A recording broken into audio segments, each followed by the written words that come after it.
'Di ba? At saka anong problema niyo sa'kin? Eh, kayo ang nagdala ng package ko sa bahay, bawas na yung package, so anong problema niyo sa'kin dun? Alangan naman ako magbawas nun, eh, nasa padalahan pa lang yun, kayo na ang nakakuha nun. O dumating sa'kin, lilinawin ko yung nawala ha. Ang nawala dun yung chocolate na 1 piraso, hinati pa, 2 nga lang yun eh, hinati pa. Tapos yung seaweeds, yun ang nawala doon. Ginawa nila sa amin ganito, DJ Sweet ha.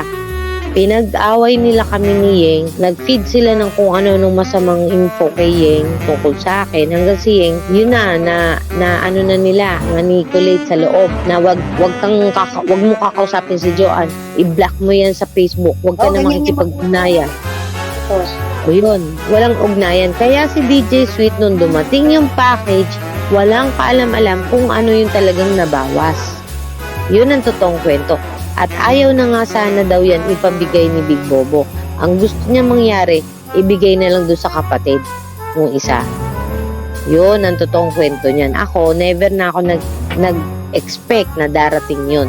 Ang sabi ko na lang, okay kung hindi darating, di wala. O tapos nagulat ako biglang inano nila ako, kinausap na dumating na. Ang nagsabi sa akin, si Day, yung kapatid ni Yeng. Hey, si Ate Day. Joanne. Oo, Ate Joanne, nandiyan na yung package mo. Sabi ko, bakit? Kala ko ba hindi na ipapadala ni Yeng? Kasi block ako ni Yeng, hindi na niya ako kinakausap. Bakit? Kala ko ba hindi na ipapadala ni Yeng?